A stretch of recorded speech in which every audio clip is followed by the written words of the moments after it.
올해 베르야와 아덴 전도라는 제목으로 말씀을 나누도록 하겠습니다. 사도행전 17장 이제 오늘 마지막 부분입니다. 17장에 보면 바울이 복음을 전한 곳이 있죠. 데살로니가, 그리고 오늘 본문에 등장하는 베르야와 아덴입니다. 이렇게 세 군데입니다. 데살로니가 지역에서 복음을 전했을 때 헬라의 경건한 헬라인들과 귀부인들이 예수를 믿었죠. 또 바울을 시기했던 유대인들이 그곳에 있었습니다. 바울을 핍박하며 죽이려는 시도가 데살로니가에 있었습니다. 오늘 살펴본 베레아 그리고 아덴은 조금 남다른 태도들이 있습니다. 11절에 보면 베레아는 먼저 말씀을 마음으로 받고 성경을 상고하여서 많은 사람들이 믿습니다. 마지막 아덴은 비록 종교성은 높았을지 모르지만 복음을 듣고 적은 인원이 예수를 믿게 되었다. 성경이 이렇게 말합니다. 오늘 17장을 통해서 우리에게 먼저 하나님 주시는 교훈이 한 가지가 있습니다. 그것은 무엇이냐? 여러분, 복음의 범위, 하나님의 능력은 제한받지 않으시는 줄 믿습니다. 하나님의 능력은 제한받지 않으십니다. 오늘 17장에 보면 여러분 먼저 등장하는 데살로니가는 사실 바울이 빌립보 도시에서 스스로 찾아온 지역입니다. 빌립보에서 내가 이제 데살로니가로 가자 하면서 온 곳이죠. 그런데 나머지 두 곳 베레아와 아덴은 바울이 전혀 원해서 온 곳이 아닙니다. 10절과 15절에 보면 위험에 처했던 바울을 형제들이, 다시 말해 바울의 동역자들이 피신시켜서 억지로 데려간 곳입니다. 지금 이곳에 있으면 당신 죽습니다 하고서 가장 그 지역을 잘 아는 데살로니가에 있던 형제들이 베레아로 데려간 것입니다. 베레아에서 또 어려움을 당하자 아덴으로 또 데려간 곳이죠. 의도치 않은 곳으로 계속 이르러 피신하게 된 것입니다. 그곳에서도 그런데 바울은 복음을 똑같이 증거하죠. 그랬을 때 결실의 열매를 맺게 됩니다. 사실 바울의 마게도냐 전도가 시작이 그랬습니다. 그는 원래 2차 전도할 때 원래 가려던 곳이 있었죠. 근데 하나님이 꿈의 환상으로 마게도냐 환상을 보여주시면서 건너오라 라고 명령을 하십니다. 자신은 의도했던 곳이 전혀 아닙니다. 하나님이 가라 하시니 그곳으로 건너갔을 때 하나님께서 거기에서부터 열매를 맺게 하시죠. 어떻게 보면 바울이 2차 전도 여행에서 의도해서 간 곳도 있지만 절반 정도는 자신이 의도한 곳이 아닙니다. 성령께서 인도해 가셨죠. 성령의 행전을 따라서 간 것입니다. 핍박 때문에, 소동 때문에 이동해 간 곳, 그럼에도 그곳에서 바울은 똑같이 복음을 증거했을 때 복음의 열매가 나오게 됩니다. 여러분, 복음의 능력에는 제한이 없는 줄 믿습니다. 내가 예정했던 곳에만 가야 하나님이 일하시는 거 아닙니다. 내가 즐겁고 신날 때만 하나님이 나를 보호하시는 것 아닙니다. 여러분, 때로는 내가 전혀 예측하지 못한 상황과 마주해도 그런 현실에서도 하나님은 그의 뜻대로 살아가는 성도들의 삶에 동일하게 열매 맺어 가십니다. 지금 내 삶의 현실에 여러 가지 계획하지 못했던 것들이 이루어지고 발생한다 하더라도 우리는 그걸 보면서 매번 이거는 하나님 원치 않으실 건데, 이건 내가 계획하지 않았던 건데 라고 생각할 수 있습니다. 내가 전혀 원치 않는 직장에 갈 수도 있고 내가 예상하지 않았다는 학교도 갈 수 있습니다. 그런데 여러분, 기억하셔야 될 것은 하나님은 그 지경 넘어서 일하시는 분이십니다. 내가 꼭 좋은 대학 가고 내가 좋은 직장 가고 내가 예상했던 곳에만 가야 하나님이 일하시는 거 결코 아닙니다. 내가 실수해도, 내가 부족해도, 내가 예상치 못한 곳을 갔다 하더라도 하나님은 그곳에서도 하나님의 일을 이루어 가시는 분이십니다. 여러분, 그런 현실과 마주한 성도들이 계십니까? 하나님은 결코 우연으로 일하시는 분이 아닙니다. 어떤 현실과 마주했다 하더라도 하나님은 하나님의 능력이 결코 제한받으시는 곳이 없습니다. 오히려 그 모든 현실 가운데서도 하나님은 측량할 수 없는 섭리로 일하시죠. 바울은 분명 자신이 원하는 곳으로 간 게 아니라 핍박받아서 도망쳐서 갔습니다. 얼마나 긴급했냐면 밤에 갔죠. 밤에. 지금 당장 오늘 이 밤에 여기를 떠나지 않으면 죽일 사람들이 있기 때문에 그 밤에 급하게 이동합니다. 급하게 베레아로 갑니다. 급하게 베레아에서 아덴까지 갑니다. 아덴으로 갈 때는 너무나 급해가지고 자신의 동역자인 디모데와 실라까지 두고 바울만 피신해 갑니다. 그 정도로 급한 일정이었던 거죠. 여러분, 그럼에도 그곳에서 바울의 일생을 보면 굉장히 신비롭습니다. 똑같이 내가 원해서 왔든 원치 않아서 왔든지 간에 그곳에서 똑같이 복음을 전했을 때 하나님은 아름다운 열매를 맺게 하십니다. 이걸 조금 더 깊이 들어가 볼까요? 여러분, 처음에 그것이 내가 원치 않는 현실, 실수한 현실 같아 보이더라도 하나님은 그곳을 약속한 땅으로 바꿔주신다는 것입니다. 눈으로 보기에는 피난쳐서 도망쳐 왔는데 하나님은 그 땅에서 열매를 맺게 하십니다. 예전에도 말씀드렸습니다. 요셉은 여러분 처음에 귀한 아들로 자랐습니다. 사랑받는 아들로 자랐죠. 그러다가 형들의 질투 때문에 팔려갑니다. 애굽에 가서 완전히 인생이 뒤집어져 버렸습니다. 사랑받던 아들, 화려한 옷을 입던 아들, 막내 아들로 사랑받던 아들이 이제 완전히 종의 신세가 되어버립니다. 그런데 여러분, 요셉은 그 13년이라는 장장 긴 시간 동안에 자신의 신분이 바뀌고 살아가는 환경이 바뀌었는데 딱 하나 바뀌지 않은 게 있습니다. 그것은 무엇이냐? 하나님 앞에 신실하게 사는 모습은 변치 않았습니다.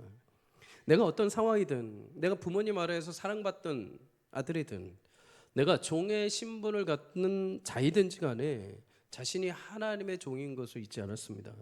그래서 보디발의 아내가 유혹에 왔을 때 그가 이렇게 말하죠. 내가 당신을 취하는 그 큰 악을 행하여서 어찌 내 하나님 앞에 내가 죄를 범할 수 있겠습니까? 이방 사람들에게는 하나님이 보이지가 않습니다. 하나님 누구인지도 알 수 없습니다. 근데 여러분, 그 땅에 가서 아무도 하나님을 모르는 그 땅에 가서 요셉은 하나님을 경외했습니다. 누구도 하나님에 대한 얘기도 하지 않고, 누구도 하나님에 대해서 알려주지도 않고, 하나님은 살아계시니까 너 그렇게 하면 안 돼라고 말해주지 않는 현실 가운데서도 유일하게 요셉은 하나님을 의식하며 살았습니다. 여러분, 그 땅에서 그가 그렇게 처절하게 바뀐 현실에서도 하나님을 경외했을 때 그는 13년 후에 그의 민족과 그의 부모님의 삶을 살리고도 남은 국무총리로 하나님께 세워주신 줄 믿습니다. 로마서 8장 28절 우리가 다 아는 말씀이죠. 우리 한번 읽어보도록 하겠습니다. 시작. 우리가 알거니와 하나님을 사랑하는 자 곧 그의 뜻대로 부르심을 입은 자들에게는 모든 것이 협력하여 선을 이루느니라. 아멘. 여러분, 때로 우리는 예기치 못한 현실과 마주할 때가 있습니다. 하지만 그런 순간에도 하나님은 그곳에서도 모든 것 주의 백성들에게 합력하여 선을 이루시는 하나님의 놀라운 은혜를 베풀어 주실 줄 믿습니다. 제가 개인적으로 힘들 때마다 자주 위로가 되는 말씀들이 여러 가지가 있는데 그 중에 하나가 예레미야 5장 22절입니다. 한번 띄워봐 주십시오. 제가 이과 출신이다 보니까 논리적인 걸 좀 좋아합니다. 신비한 것 막 이런 것보다도 여호와의 말씀이라 너희가 나를 두려워하지 아니하느냐, 내 앞에 떨지 아니하겠느냐. 내가 모래를 두어 바다에 한계를 삼되 그것으로 영원한 한계를 삼고 지나치지 못하게 하였으므로 파도가 거세게 이나 그것을 이기지 못하며 뛰노나 그것을 넘지 못하느니라. 여러분, 하나님이 태초에 천지를 창조하실 때, 가장 먼저 창조하실 때 물론 빛을 창조하시고 어둠을 창조하셨죠. 그 다음에 하나님께서 궁창에 있는 물과 하늘에 있는 물과 땅 아래 물을 만드셨습니다. 땅 아래 물, 하늘의 물. 물이 바다만 있었던 게 아닙니다. 하늘의 물과 하늘 위에 있는 물과 땅 아래에 있는 물을 만드셨죠. 하늘의 물은 어디로 갔을까요? 노아의 홍수 때 다 땅으로 떨어진 겁니다. 원래는 하늘에 하나님이 궁창 위에 물을 두셨고 아래에 물을 두셨습니다. 근데 그 궁창 위, 하늘 위에 있던 물은 홍수가 날 때 다 쏟아져 내린 것이죠. 그럼 여러분, 이제 남은 것은 바다입니다. 바다. 여러분, 바다는 육지하고 나눠져 있죠. 경계선이. 근데 바다가 막 칩니다. 바다가 해일이 막 칩니다. 근데 여러분, 거대한 바다가 물론 지진이 나서 가끔씩 해일로 이렇게 해안선을 넘어오기도 하지만은 한 번도 바다가 육지를 넘어온 적이 없습니다. 넘어올 수가 없습니다. 왜 그럴까요? 오늘 말씀에 말씀하죠. 하나님이 경계를 지어놓으셨습니다. 하나님이 딱 바다, 너 여기까지 하고서 딱 경계, 한계를 정해놓으신 거죠. 파도가 아무리 넓고 파도가 아무리 집채만한 것이 막 뛰어와도 그 육지를 넘어올 수 없어요. 왜요? 하나님이 정해놓으셨기 때문입니다. 여러분, 잠언 8장 29절도 말씀합니다. 바다에 한계를 정하여 물이 명령을 거스르지 못하게 하셨다. 바다가 아무리 육지보다 많아도 육지를 삼킬 수가 없습니다. 왜요? 하나님이 한계를 정해놓으셨기 때문입니다. 성도의 삶도 마찬가지입니다. 여러 가지 우리가 예기치 못한 어려움이 몰아쳐도 하나님이 정해놓으신 한계가 있습니다. 여기까지. 김 집사에게 고난 고통 여기까지야, 더 이상 건드리지 마. 박 집사에게 고난 제한 여기까지야, 더 이상 건드리지 마. 여러분, 하나님 그렇게 제한을 하시는 분입니다. 하나님은 세상의 문제에 제한받으시는 분이 아니라 스스로가 제한을 만드시는 분이십니다. 여러분, 문제의 제한 앞에 하나님을 가두지 마시고 문제를 제한하시고 정하시고 다스리시는 하나님을 신뢰하는 은혜가 있기를 주의 이름으로 축복합니다. 하나님은 제한받으시는 분이 아니라 모든 것을 다스리시는 분입니다. 모든 걸 정하시고 모든 걸 제한하시는 분입니다. 우리 성도의 삶을 여러분 제한 가운데 열어가시는 분이요, 때로는 풀리게 하시는 분이십니다. 여러분, 새로운 길을 만드시는 분이십니다. 그 능력의 하나님을 여러분 매일같이 바라보시면서 내 안에 큰 산이 있을지라도 하나님이 정해놓으셨다면 그 산이 평지가 될 줄 믿습니다. 내 안에 거대한 파도가 막 몰아쳐도 하나님이 여기까지 딱 정해놓으셨다면 그것이 나를 해치 못합니다. 그것이 내가 아무리 골짜기를 다닐지라도 해를 두려워하지 않는 것은 하나님 나와 함께 하시는 줄 믿습니다. 자, 여러분, 늘 언제나 우리 문제의 제한에 갇히지 마시고 문제의 제한을 넘어서 모든 것을 다스리시는 하나님을 신뢰함으로 여러분 그 선을 넘어서 일하시는 하나님, 그 문을 여셔서 새로운 길을 만들어 가시는 하나님을 신뢰함으로 여러분의 인생에 그런 역사들이 일어나기를 주의 이름으로 축복합니다. 또 한 가지, 여러분 17장을 통해서 우리가 배우는 교훈이 있죠. 여러분, 씨를 뿌리면 반드시 열매는 거두게 되어 있습니다. 믿으십니까? 반드시 하나님은 거두게 하십니다. 여러분, 바울은 데살로니가에서 3주밖에 설교를 못했죠.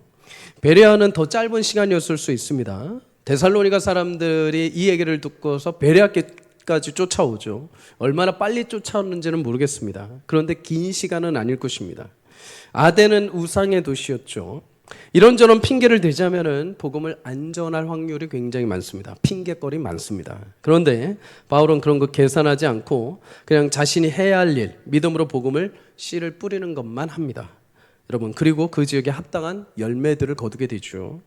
때로 우리 신앙생활에 우리가 경험이나 계산들이 굉장히 우리에게 유익할 때가 있기도 하지만 때로는 내 경험과 내 계산이요 신앙생활의 장애물이 될 때가 있습니다. 그런 오류에 빠지지 않기 위해서는 여러분 내가 해야 할 일이 무엇인지를 명확하게 알아야 됩니다. 내 사명이 무엇인지를 명확하게 알아야 됩니다. 성도님들, 우리는 열매를 계산하고 거두는 자들이 아니라 뿌리는 자들인 줄 믿습니다. 우리 해야 할 일은 믿음으로 그냥 뿌리기만 하는 것입니다. 아, 이거 해서 될까? 이거 해서 안 될 거야. 아, 이거 지금 왜 해가 아니라 우리는 그냥 그 계산 없이 그냥 뿌리는 자들입니다. 거두시는 분은 하나님이시죠. 우리는 우리 스스로가 평가자가 되거나 우리 스스로가 결실자가 되어서는 아무 일도 할 수 없습니다. 여러분, 부목사로 사역하던 시절에 저는 대부분 사역이 청소년부하고 청년들만 사역했습니다. 첫 사역이 중학생들, 그 다음에 고등학생, 청년 하면서 이렇게 죄송하지만 저 위에 있는 아이들하고 호흡을 많이 했습니다. 그러다가 이 전교회 제가 마지막으로 7년 사역했던 그 교회에서 처음으로 딱 부임을 했을 때 굉장히 큰 도전이 찾아왔습니다. 딱 부임을 하자마자 그때 당시에 연세가 많으셨던 담임 목사님이 저한테 교구하고 더불어서 유년부를 맡긴 겁니다. 한 번도 해보지 않은 유년부. 제 생각에는 도대체 이 꼬매이들이 도대체 무엇을 알 수 있는가. 항상 진짜 어느 사역직은 간에 이렇게 취약부는 죄송합니다. 무시하는 거 아닙니다. 아이들을. 피해 다녔습니다. 일부러. 막 거기는 안 됩니다. 저는 대화가 통하지 않습니다. 막 이러면서. 근데 제가 요 사역지를 옮겨올 때, 7년 사역했던 그 교회를 옮겨올 때 하나님께서 마지막으로 제가 기도할 때 무슨 기도를 했냐면, 하나님, 이제 제가 부목사로서 어떻게 보면 마지막 사역지일 수 있는데 하나님이 제게 기회를 주신다면 그곳에 가서 정말 부목사로서 마지막으로 최선을 다하고 순종하겠습니다. 이 기도를 제가 왜 했는지 모르겠습니다. 순종하겠습니다. 그 기도를 딱 왔습니다. 근데 갑자기 목사님이 딱 그걸 시키니까 어떻게 하겠습니까? 순종해야죠. 제가 하나님 앞에 기도하고 왔으니까요. 뭐 사택이 허름하든 뭐 사례비가 얼마 줬든 그거 다 순종할 수 있었습니다. 근데 갑자기 유년물 딱 막히니까는 와, 이것까지 순종해야 되나 이 마음이 확 들더라고요. 근데 기도했으니까 순종을 했죠. 근데 여러분, 그렇게 순종하고 그 사역을 딱 하면서 그 아이들을 딱 맡으니까 하나님께서 저에게 왜 이 아이들을 맡기셨는지 저는 그때서야 깨달았습니다. 저 그 전까지 그래도 대화가 돼야, 복음이 증거돼야, 논리적으로 생각을 해야 그래도 믿지 않을까라는 생각을 했습니다. 그런데 하나님 그런 저희 불신앙과 교만을 그 전에 다 깨버리신 거죠. 6살, 7살짜리 아이들이 여러분 예수님을 증거하는데 더 쑥 들어가는 거 아십니까? 아이들이 도화지처럼 말씀 증거하는데요, 복음이 쫙쫙 들어갑니다. 복음이 쫙 들어갑니다. 그럼 아이들은 그 복음을 가지고 집에 가서 여러분 아무 말 안 할 것 같죠? 아니요. 집에 가서 아이들이 엄마 아빠한테 다 얘기합니다. 오늘 전사님 목사님 뭐 얘기했는데 이런 사람이 있었고 이래서 이렇게 해야 돼 하면서 다 얘기합니다. 여러분 기도할 때 아이들 더 순수합니다. 무릎 꿇으라고 하면 꿇습니다. 아이들이 두 손 먹으라면 두 손 들습니다. 들라고 하면 듭니다. 찬양 크게 하라고 크게 합니다. 기도하라고 하면 같이 기도합니다. 아이들 저는 그때 깜짝 놀랐습니다. 이 녀석들이 도대체 뭘 안다고 복음이 이렇게 들어가지? 하면서 제가 굉장히 각성했던 시기이기도 합니다. 그리고 제가 여태까지 사역하면서 가장 행복했던 시기가 솔직히 말해 딱 두 번이 있습니다. 두 번이. 물론 다 행복하죠. 첫째로 행복한 거는 서울상관교회 와서 행복한 것입니다. 저도 살아야 되니까. 두 번째는 그때 유년부를 맡았을 때가 제일 행복했던 것 같습니다. 정말요. 그때는 계산이 없습니다. 막 이렇게 해서 인생에 대한 고민을 해야 되고 막 유년부 아이들이 뭐 있겠습니까? 목사님 잠깐 저랑 상담 좀 하시죠. 제가 이번에 서울 삼광 유치원을 가게 되는데 거기에 참 마음에 안 드는 선생님이 있고 아이들이 있는데 이거 어떻게 해야 되죠? 신앙적으로 이걸 어떻게 연단하고 용서를 해야 돼? 이런 거 없잖아요. 그냥 사랑하라고 하면 그냥 사랑해요. 틀린 거라고 하면 안 해요. 하나님 말씀하셨다고 하면 밥 먹을 때 그냥 기도해요. 그리고 교회 나오라고 전도하라 그러면 야 우리 교회 가자 하면 그냥 해요. 아무것도 없습니다.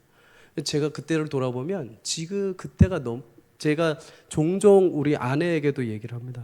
그때가 파라다이스였다고. 내 생에 천국과 같은 나라를 경험했다고. 사랑하는 여러분 신기하죠? 우리 생각으로는 제안해서 이게 맞을 것 같고 저게 맞을 것 같다고 생각을 할 수 있습니다. 그러나 하나님은 제안받지 않으십니다. 하나님은 여러분 하나님께서 부여하신 그 자리라면 반드시 열매를 맺게 하십니다. 비록 어린 아이들이라 하더라도 씨를 뿌리면 하나님 자라게 하십니다. 어린 영혼들 자라게 하십니다. 여러분 지금도 그렇지만 제 어린 시절에 영어라는 과목은 굉장히 중요했습니다. 오죽하면 미국 공용어, 세계 만국 공용어로 어디를 가도 쓰임받을 수 있다고 해서 영어를 주구장창 정말 종합성문 영어부터 시작해서 무조건 다 외우게 막 했죠. 그런데 요즘 동남아 가면은 여러분 영어보다도 한국어가 더 많다고 합니다. 한국어. 대한민국 한류가 그만큼 많아졌죠. 근데 진짜 만국에 통용하는 진리가 있습니다. 그것은 예수님의 복음인 줄 믿습니다. 예수 그리스도의 복음은 현실과 상황과 나라에 제한받지 않습니다. 왜요? 여러분 로마서 1장 16절에 이 복음은 이 기쁜 소식은 모든 믿는 자들을 구원하는 하나님의 능력이 담겨 있기 때문입니다. 이건 사람의 지식도 아니요 뭔가 설득해서 하는 것도 아니요 그 안에 하나님께서 귀한 생명의 은혜를 담아서 그것을 받는 순전하게 받는 누구라도 어린 아이들조차도 그 복음에 반응하고 구원의 은혜를 누리게 하시는 줄 믿습니다. 여러분 그래서 바울이 때로는 계획 없이 간 곳, 여기는 내가 전혀 예상하지 않은 곳이야. 나 여기서는 안 해. 그게 아니라 이곳이든 저곳이든 하나님께서 나를 보내신 곳이라면 난 무조건 뿌린다. 그겁니다.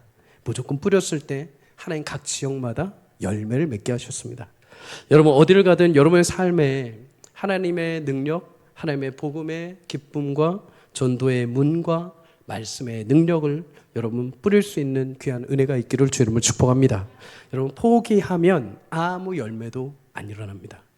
그냥 묻어버리면 아무 일도 일어나지 않습니다. 가정과 삶의 현장뿐만 아니라 각 부서에서 여러분 그러나 믿음으로 뿌리면 반드시 열매는 맺히게 되어 있습니다. 여러분 그래서 축복합니다. 우리 어린 아이들에게 어려서부터 회심의 복음의 씨앗을 심어줄 수 있기를 주 여러분 축복합니다. 어린인데요. 집에서 그거 안 할 거예요. 잘 안 해요. 부모님들 안 할 거예요. 아니요. 그 우리 생각으로 제한하지 맙시다. 여러분 그 우리가 결정할 일 아닙니다. 여러분 복음은 하나님께서 그 맡은 자들에게 선포하게 하셨지 그 잘하게 하시는 분은 하나님이신 줄 믿습니다. 아무리 딱딱해 보이는 복음이라 하더라도 하나님 부르시고 택하신 영혼들에게 귀를 여시고 그 마음밭에 복음의 씨앗을 심게 하셔서 열매 맺게 하십니다. 바울은 고린도전서 3장에 그래서 이렇게 고백합니다. 나 바울과 아볼로는 그저 열심히 심기만 하고 물만 주었다. 자라게 하시는 이는 하나님이시다. 여러분 우리 다음 세대 담당하는 특별히 모든 우리 교육자들과 우리 교사 선생님들 축복합니다. 부디 우리 계산하지 맙시다. 내 계산 때문에 내 생각 때문에 복음의 문이 장애가 되지 않게 하시기를 바랍니다. 오히려 하나님 말씀 앞에 우리는 그냥 뿌립시다. 믿음으로 제한하지 말고 열심히 뿌리고 열심히 기도로 열심히 눈물로 뿌렸을 때 하나님께서 반드시 그거 내 눈에 보이지 않아도 하나님 때에 결실 맺게 하실 줄 믿습니다. 그러면서 여러분 우리 교회도 자라게 하실 줄 믿습니다. 우리 청년들 자라게 하실 줄 믿습니다. 우리 청소년들 자라게 하실 줄 믿습니다. 여러분 복음의 문에 열려 있어서는, 복음의 말씀의 증거에 있어서는 항시 우리 그냥 합시다. 우리 그냥 뿌립시다. 기도회든 예배이든 어떤 든지 간에 그것이 복음과 관련된 일이라고 한다면 여러분 같이 힘써야 됩니다. 지금 우리 그거 할 타이밍이 아닙니다. 그거에도 별 볼 일 없습니다. 아니요. 그거 하나님이 하실 일입니다. 거기까지 우리 가지 말고 우리는 그냥 믿음으로 뿌릴 때 하나님께서 결실 맺게 하실 줄 믿습니다. 여러분 바울은 이렇게 베레아 아덴에게 복음을 그냥 증거합니다. 그런데 오늘 베레아 사람들과 아덴 사람들이 확연히 다른 모습이 나옵니다. 먼저 베레아 사람들을 잠깐 보면 이렇습니다. 11절 우리 함께 읽도록 하겠습니다. 시작. 베레아에 있는 사람들은 데살로니가에 있는 사람들보다 더 너그러워서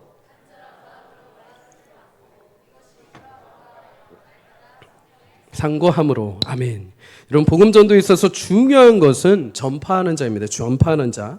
전파하는 자가 없으면, 여러분 말하는 자가 없으면 들을 수가 없습니다. 전파하는 자가 굉장히 중요합니다. 그런데 둘째로 중요한 건 무엇이냐? 그 복음을 듣는 자들의 마음의 태도입니다. 베레아 사람들 너그러웠다라고 말하죠. 너그러웠다. 원어적으로 보면 신분적으로 귀족적, 또 신분적으로 점잖고 품위가 있는 사람들이라는 의미도 있습니다. 흔히 여러분 저 사람 참 점잖아, 저 사람 신사적이야, 이렇게 우리가 말할 때가 있죠. 베레아 사람들은 기본적으로 그 지역 자체가 부유했는지도 모릅니다. 또는 인생에 걱정이 크게 없었는지 모르겠습니다. 또는 사람들이 전통적으로 누군가를 대할 때 깊이 들어주고 누군가를 이야기할 때 그 사람의 상대방 이야기를 계속 같이 곱씹어주고 동의해주는 마음이 기본적으로 그 부족과 민족 안에 있었는지 모르겠습니다. 근데 베레아 사람들이 바울이 복음을 전할 때 처음 듣는 이야기이지만 그 말을 되게 품위 있게 열린 마음으로 들어주었습니다. 저거 별거 없어, 야 가 이게 아니라 그걸 끝까지 듣고 끝까지 같이 눈을 맞춰주고 이해해주고 그렇습니까? 하고 동의를 해준 것이죠. 근데 여러분 거기에만 그친 게 아닙니다. 그것을 날마다 그러한가 성경을 상고했다라고 말합니다. 날마다 한 번 듣고 끝낸 게 아니라 다음 날 또 바울이 찾아왔을 때 어제 왔는데 왜 또 와요? 이게 아니라 또 오셨습니까? 앉으시죠 하고 또 바울이 계속 침 튀기면서 그 설교하는 걸 또 정중하게 들은 것입니다. 근데 신기하죠. 이 뒤에 뭐라고 하냐면 날마다 그걸 상고했다라고 말합니다. 상고했다. 그것이 진짜 맞는지 스스로 찾아보고 연구하고 조사했다는 것입니다. 그냥 형식적으로 그냥 그렇군요, 좋은 말입니다 하고 듣고 끝난 게 아니라 그걸 딱 듣고 집에 와서 이게 진짜 그런가? 이 사람이 진짜 말했는데 이게 진짜 그런가 하고서 찾아봤다는 거죠. 확인해봤다는 것입니다. 여러분 바울에 대해서 존중하는 마음이 있기에 그가 말한 것을 듣고 확인 작업을 한 것이죠. 또 하나는 그가 들은 그 말에 대해서 깊은 신뢰를 가지고 말씀을 찾아보았습니다. 여러분 바울이 전한 복음, 예수 그리스도가 하나님의 아들이요 구약에 약속된 구원자이신 분인 줄 확인하는 작업을 통해서 여러분 성경은 베레아 사람들 뭐라고 하신 줄 아십니까? 그 뒤에 보면 믿음으로 선 자들이 많았다라고 성경은 증거를 합니다. 하나님의 말씀을 순전한 마음으로 받고 그 말씀을 상고했을 때 믿음이 발생한 것이죠. 우리 중요한 교훈 한 가지 얻습니다. 우리에게 구원의 문을 열어주는 예배 가운데 울려 퍼지는 설교뿐만 아니라 누군가가 나에게 증거하는 전도의 말씀이 우리 분명히 있습니다. 그런데 그 말씀이 내 안에 자라고 믿음이 되기 위해서는 그 말씀을 상고하는 작업이 반드시 필요합니다. 데살로니가에서는 여러분 바울이 동일한 말씀으로 강론을 했습니다. 그런데 데살로니가에 있던 사람들은 그 가운데 몇몇 경건한 헬라인과 적지 않은 귀부인들을 제외하고는 나머지 유대인들은 다 바울을 죽이려고 달려들었습니다. 왜 그렇습니까? 그들은 말씀을 듣는 열린 마음도 없을 뿐더러 그 말씀이 맞는지 아닌지 확인 작업을 하려는 열정도 없었습니다. 하나님 우리에게 말씀을 주시고 성경을 주신 것은 막무가내로 믿으라고 하는 거 아닙니다. 성경이 여러분 교회에서 믿으십시오라고 하니까 마치 아무런 근거도 아무런 조건도 없이 믿으라고 생각하시는 분들이 있습니다. 그게 아닙니다. 여러분 그러려면 하나님 우리를 로봇처럼 만드셨어야 됩니다. 그런데 하나님은 우리를 로봇이 아니라 인격적인 존재로 만드셨죠. 성도의 신앙은 성경의 기초 위에 세워집니다. 성경을 통해 전인격적인 주님과의 만남이 이루어지는 거죠. 성령의 지혜를 깨닫게 하시고 의심이 믿음으로 변케 하시고 나는 지금 당장 이게 안 믿어지는데 계속해서 말씀으로 나를 찾아오시고 마침내 내 두 손을 들게 마시는 것이죠. 순복하게 만드시는 것입니다. 오늘 12절에 보면 그들이 그렇게 간절한 마음으로 듣고 날마다 말씀을 상고함으로 그 중에 믿는 사람이 많고 또 헬라의 귀부인과 남자가 적지 아니하였다 말씀합니다. 사랑하는 여러분, 우리 모두가 열린 마음으로 주의 말씀을 들을 수 있기를 축복합니다. 모든 말씀이 나에게 주신 말씀이요 받고 먹어야 합니다. 그리고 거기서 멈추면 안 되죠. 내가 개인적으로 이 말씀이 맞는지 상고하고 집에서 연구하는 작업을 해야 됩니다. 왜 그렇습니까? 이런 말씀 안에는 생명이 담겨 있기 때문입니다. 그냥 말씀 한번 듣고 끝내는 게 아니라 이 말씀이 진짜 그런지 찾고 구할 때 여기서 보화가 캐내어지기 시작을 합니다. 여기서 보물을 발견하기 시작을 하는 거죠. 그래서 예수님은 요한복음 5장 39절에 이렇게 말합니다. 너희가 성경에서 영생을 얻는 줄 생각하고 성경을 연구하거니와. 여러분, 여기까지는 예수님도 인정해 주신 말씀입니다. 성경을 통해서 너희가 영생을 얻는 것이 맞다. 그런데 그 영생이 누구에게 있느냐? 이 말씀 가운데 이 성경이 곧 내게 대하여 증언하는 것이다. 말씀을 통해서 그 말씀 안에 살아계신 예수님을 만날 때 우리는 영생을 얻게 되는 줄 믿습니다. 여러분, 말씀을 듣는 것도 참 귀합니다. 그러나 그것을 내 삶에 스스로 연구하고 확증하는 노력과 수고가 있을 때 그것이 내 믿음으로 자라게 되어 있습니다. 믿음은 말씀을 깊이 상고하면서 시작이 됩니다. 어떤 사람들은 말씀을 굉장히 쉽게 여깁니다. 그런데 여러분, 성경을 듣는 사람들은 항상 성경을 사랑하고 진지하게 그 깊은 말씀을 열망하는 마음이 있어야 됩니다. 말씀 앞에 바로 설 때 우리 영혼이 엉뚱한 충동에 사로잡히지 않습니다. 데살로니가 교인들은 여러분 베레아까지 80km 있었습니다. 80km. 엉뚱하게 사로잡히니까 80km까지 쫓아가서 바울을 죽이겠다면서 충동하에 달려갔습니다. 여러분, 누군가 나에게 구원이 무엇인지, 복음이 무엇인지 알려줬다면 그것에 대해서 고민하고 연구하며 그것이 나의 것이 될 수 있도록 말씀에 창념하는 은혜가 있기를 주의 이름으로 축복합니다. 요즘의 신앙생활에 대해서, 교회에 대해서 사람들은 되게 많은 연구를 합니다. 어떻게 하면 부흥할 수 있고, 어떻게 하면 교육부서에 사람을 늘릴 수 있고, 어떻게 하면 교회의 싸움을 잠재울 수 있고, 어떻게 하면 더 많은 일들을 할 수 있고, 이런 굉장히 많은 고민들을 연구하고 발표들을 합니다. 그런데 여러분, 진정 예수님이 원하시는 것이 무엇일까요? 교회에게. 진정 교회에게 예수님이 원하시는 게 무엇일까요? 말씀을 통해 주님을 만나는 것. 만나서 한번 끝나는 게 아니라 더 깊이 주님을 계속 알아가는 것을 예수님은 원하십니다. 여러분, 우리 모임에 그런 이야기들이 넘쳐나기를 주의 이름으로 축복합니다. 예수님을 만났다 치고 끝내버리는 것이 아니라 지난주에 내가 주님을 만나기 위해서 이 말씀을 읽고 어떤 말씀을 읽고 이렇게 한 주를 살아왔는데 이것이 너무나 고민이 돼서 기도를 했는데 하나님 이런 은혜를 주셨습니다. 이렇게 주의 말씀을 내가 먹고서 이렇게 버텼는데 하나님이 이렇게 일하셨습니다. 라는 예수님과 만남에 대한 이야기들이 우리 가운데 풍성하게 넘칠 수 있기를 주의 이름으로 소망합니다. 여러분, 그것이 진짜 신앙의 멋이죠. 그것이 진짜 신앙의 즐거움이죠. 그것이 신앙의 재미라는 것입니다. 교회에 그냥 우리가 어디 단체로 놀러 가는 것이 재미가 아니라 교회에 왔는데 믿을 만한 사람들이 있는 거. 여기서 믿을 만한 사람이라는 것은 내가 신앙에 같은 교제를 할 수 있는 사람들이 있는 곳이 재미있는 것입니다. 신앙이 옛날에 여러분 왜 재밌었습니까? 물론 서울성광교회 얘기를 들으면 옛날에 뭐 전도회 길이 이렇게 가가지고 막 솥단지를 끓여가지고 거기에 막 집에서 막 키우던 거 막 이렇게 뭐 그렇게 하면 뭐 재미도 있겠죠. 재미도 있겠죠. 그런데 그런 재미도 있었지만 그 당시에는 하나님 뜨겁게 사랑하면서 막 서로 울고불고 껴안고 기도하고 했던 재미들이 있었지 않습니까? 그런데 여러분, 그런 재미들이 이제 어느 순간부터 다 사라져버렸습니다. 사라져버리고 이제는 큰 아픔들과 코로나 이후부터는 그냥 개인적인 신앙들로만 자리를 잡은 것이죠. 그럼 이제 교회 재미가 없는 것입니다. 교회 나와도 나 그냥 예배만 하고 가는 것입니다.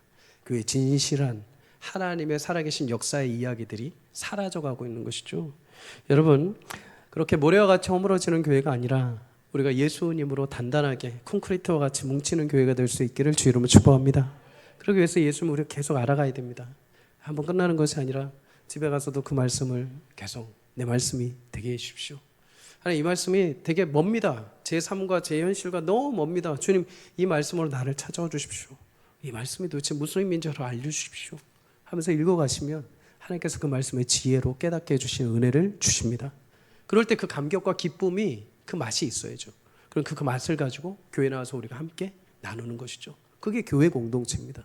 세상의 이야기들 막 가지고 와서 하는 것이 아니라 누가 뭐 했대 이게 아니라 나 잘났대 이게 아니라 하나님이 나를 어떻게 하셨고 내가 그 하나님이 말씀 가운데 이렇게 만났는데 너무나 즐거웠어. 이렇게 너무나 행복해. 그런 것들이 계속 이야기되고 증폭되는 게 교회이죠.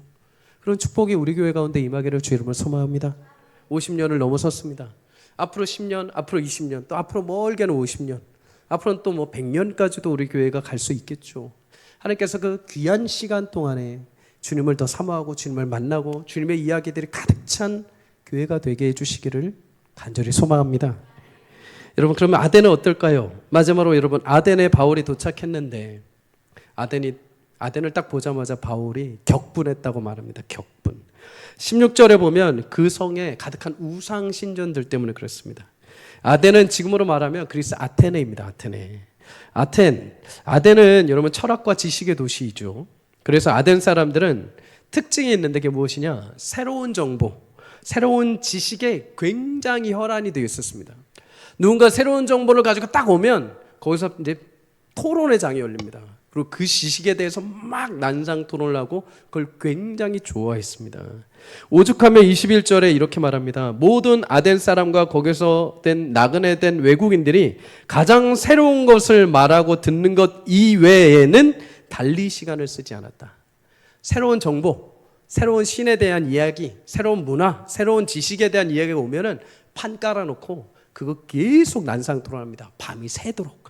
그 지식에 대한 그 짜릿함과 열망들이 그들에게 가득했던 거죠. 근데 여러분, 그러다 보니까 어떤 일이 발생하는가? 새롭게 듣게 된 신 이야기에 대해서 굉장히 좋아했습니다. 아테네 하면은 여러분 신전이 굉장히 많죠. 신 이야기들이 넘쳐납니다.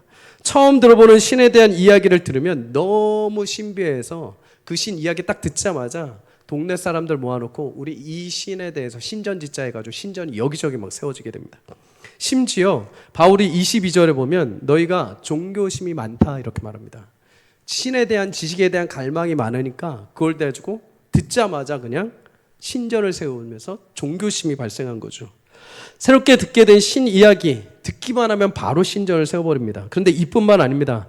자신들이 알고 듣게 된 신들뿐만 아니라 자신들이 알지 못하는 신들에 대한 제단까지 짓습니다. 그래서 23절에 보면 너희가 알지 못하는 신에게라도 새긴 단도 있었다 이렇게 말합니다. 무슨 말이냐? 여러분, 이렇게 제단을 지나가면 제우스 신전, 무슨 신전, 헤라클레스 신전 이렇게 타이틀이 있지 않겠습니까? 근데 어떤 신전을 딱 봤는데 타이틀이 이겁니다. 알지 못하는 신에게 신전 이겁니다. 보통 우리가 어떤 신, 모든 잡다한 신을 위해서 다 신전을 세우는데 혹시라도 우리가 알지 못하는 지식에 또 다른 신이 있을지 모르니 그 알지 못하는 신이 섭섭하지 않게 알지 못하는 신에게 해가지고 제단을 쌓은 겁니다. 그래서 거기도 혹시 모르니까 가서 제단에 제사를 지을 정도로 이들은 지식과 종교심이 굉장히 강했던 자들이죠. 여러분, 그런 한복판에 우상의 신전이 가득한 곳을 보면서 바울이 격분했다라고 합니다. 격분. 원어로 보면 바울이 화가 난 것입니다. 그런데 엄밀히 말하면 바울이 화가 난 것이 아니라 바울 안에 있는 성령이 온 도시에 우상의 제단이 가득한 것을 보고 탄식하며 분노하신 것입니다. 성경에 보면 예수님도 분노하시는 장면이 나옵니다. 화를 내시는 장면 유일하게 딱 한 번 나오죠. 요한복음 2장에 예수님은 성전에 올라가셨을 때 성전 안에 장사하는 자들을 보게 됩니다. 성전에 예배하러 오는 자들, 먼 길에서 예배하러 온 자들이 재물을 준비할 수 없자 이들을 대상으로 장사를 한 것이죠. 대신에 비싸게 받았습니다. 비싸게 염소와 양을 팔고 하면서 그를 제사장들이 또 눈 감아줬습니다. 하나님의 성전, 내 아버지 집을 장사하게 만드는 자들 하면서 예수님은 다 판을 다 뒤집어 엎어버리십니다. 분노하신 거죠. 하나님도 동일하게 분노하신 적이 있습니다. 출애굽기 34장 14절에 시내자에서 금송아지 우상을 만들었던 이스라엘 백성들을 향해서 하나님은 우상을 깨뜨리게 하시고 십계명을 다시 주시면서 말씀하십니다. 여호와는 질투의 하나님이라. 그래서 이 질투라는 단어가 오늘 바울이 말한 격분하다라는 단어입니다. 그래서 하나님은 하나님의 거룩한 일이 아닌 부분에 있어서 여러분 그냥 참고 계시지 않습니다.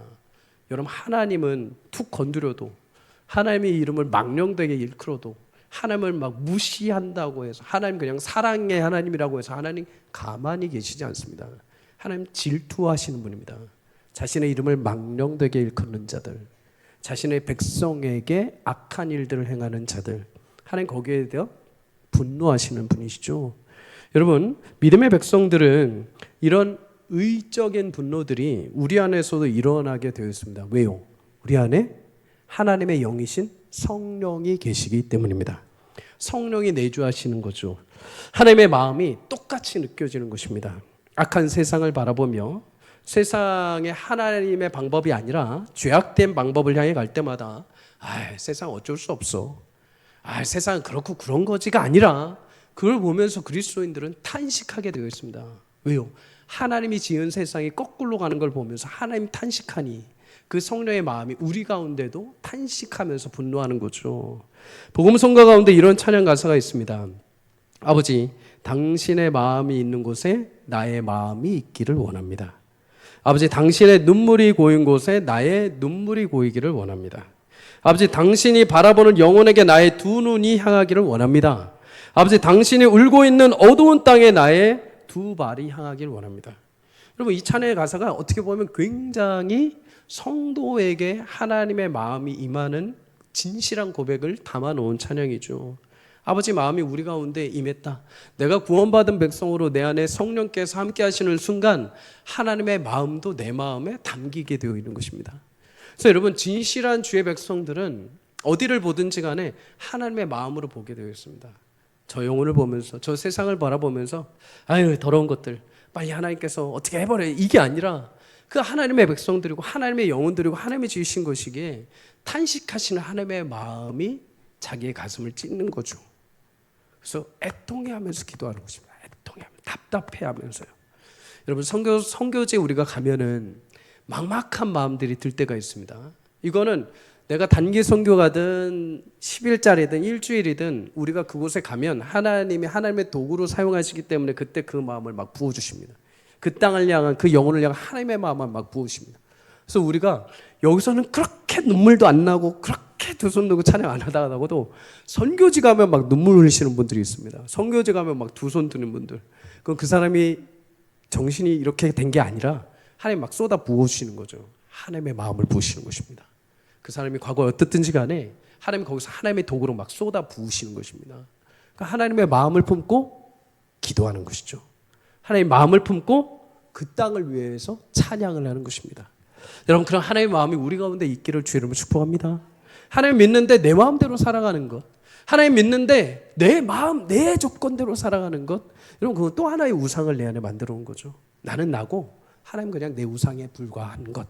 그러나 여러분 그리스도인들은 그 마음의 자리에 하나님이 앉으시는 자들입니다.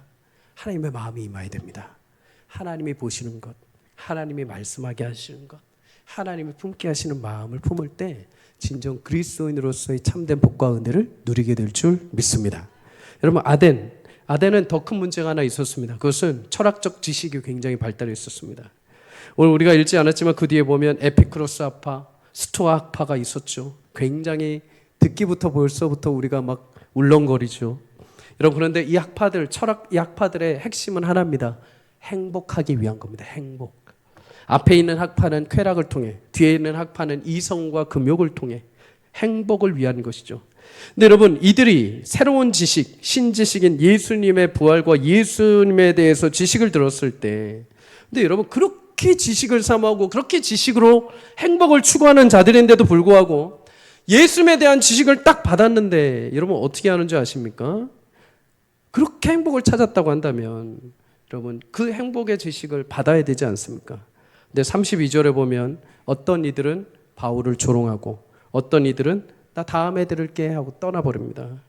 그리고 관리 한 명, 여자 한 명, 몇 사람만이 에덴에서 사람이 믿었다. 성경이 증거합니다. 여러분, 우리가 마지막으로 한 가지 교훈을 얻습니다. 여러분, 우리가 진짜 사모해야 할 지식은 하나님을 아는 지식이 되어야 할 줄 믿습니다.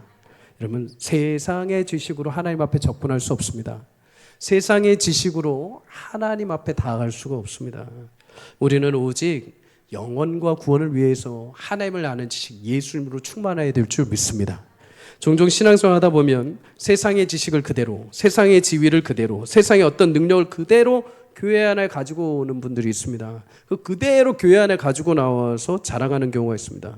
그러다 보니까 사람을 세울 때도, 봉사를 할 때도 종종 세상의 그런 전문가들을 갖다가 교회에 세우죠. 저 사람 저거 잘하니까, 저 사람 저렇게 똑똑하니까, 저 사람 저렇게 물질 많으니까 하면서 세상의 지위를 그대로 가져와서 교회에 세웁니다. 근데 여러분, 세상의 지식이 아무리 많고 세상의 지위가 높다 하더라도 교회에 와서 그것은 그대로 되는 것이 결코 아닙니다. 왜 그렇습니까? 교회는 세상의 지식과 세상의 방법으로 세워진 것이 결코 아닙니다. 교회는 오직 주님을 아는 백성들의 모임의 공동체입니다. 주님을 아는 백성들, 주님을 사모하는 마음을 가장 마음에 품은 자들이 가장 먼저 된 자들입니다. 아무리 세상에서 죄송하지만 직업이 조금 그렇고 건강이 조금 그렇고 내 자식들 자랑할 것 조금 없다 하더라도 교회에서는 그가 하나님을 가장 사랑하고 하나님에 대한 지식이 가장 높다면 그가 제일 먼저 된 자입니다. 그런 축복이 있기를 주 이름으로 소망합니다. 신명기 1장 13절에 보면 여러분 각 지파별로 모세에게 지혜와 지식이 있는 인정받는 자들을 택하여 세우라고 말합니다. 여기서 지혜와 지식은 능력이 있다라는 거죠. 능력. 근데 어떤 능력인가? 출애굽기 18장 21절에 이것을 이렇게 말씀합니다. 온 백성 가운데 능력 있는 사람들 곧 하나님을 두려워하며 진실하며 불의한 이익을 미워하는 자들을 살펴서 백성 위에 세워라. 교회 말하는 참된 지식, 교회가 말하는 참된 지혜는 하나님을 알고 하나님을 경외할 줄 아는 마음을 가진 자들입니다. 그런 자들이 하나님 앞에 큰 자요, 하나님 앞에 먼저 된 자들인 줄 믿습니다. 사랑하는 여러분, 우리는 그걸 사모해야 됩니다. 세상의 지식이 아니라 하나님 세상의 지식 더 많아지게 해주십시오. 하나님 세상의 방법 더 많아지게 해주십시오가 아니라 하나님 세상의 방법은 좀 부족해도 제 안에 하나님을 아는 지식을 주십시오. 주님을 알아가는 지식을 주십시오. 하나님을 아는 은혜를 제게 주십시오. 여러분, 우리 인생은 영혼의 구멍이 있다고 합니다. 파스칼이라는 학자가 그렇게 말합니다. 우리 인생은 하나님이 구멍을 만들어 놓으셨다. 근데 이 구멍은 세상의 것으로 채울 수 없다고 합니다. 세상의 것으로 절대 채워질 수 없다고 합니다. 여러분, 우리 인생에 뭔가 문제가 해결되면 다 채워질 것 같죠? 아니요, 절대 안 채워진다고 합니다. 그 구멍은 하나님으로만 채울 수 있다고 합니다. 하나님으로만. 하나님이 그거 만들어 놓으셨다고 합니다. 그래서 결국에 딴 거 다 막고 보는데 이거 안 채워져서 결국에 우리가 하나님 앞에 나올 수밖에 없도록 만들어 놓으신 거. 그 구멍 안 만들어 놓으면 우리 착각했을 겁니다. 아, 이걸로 다 됐어. 이걸로 다 끝났어 하면서 하나님 찾지 않았을 것입니다. 근데 하나님이 만들어 놓으셨대요. 왜요? 그거 찾아야, 그거 빈 거 알아야 주님 앞에 나온다는 것이죠. 얼마나 큰 은혜입니까? 사랑하는 여러분, 우리 주님을 찾고 알아가는 지식이 풍성해지기를 주 이름으로 간절히 소망합니다. 세상의 지식도 많아야 됩니다. 그러나 교회는 주님에 대한 지식이 차고 넘쳐야 됩니다. 주님의 사랑이 넘쳐야 됩니다. 예수님의 그 은혜와 사랑이 넘쳐야 됩니다. 그럴 때 세상을 바꾸고 변화시키는 놀라운 은혜가 교회를 통해서 하나님께서 역사해 가실 줄 믿습니다. 사랑하는 여러분, 그런 은혜가 우리 가운데 있기를 축복합니다. 여러 지식이 넘치는 난무하는 이 세상에서 오직 주님을 경외하고 주님을 자랑하고 주님을 위로하고 주님으로 감사하는 백성들. 그래서 우리 교회가 누구라도 오면 주님을 만나고 또 다시 오고 싶은 교회가 되고 또 다시 함께 이야기하고 싶은 교회가 되고 행복한 교회로 하나님이 세워주시는 귀한 은혜가 있기를 주의 이름으로 간절히 축복합니다.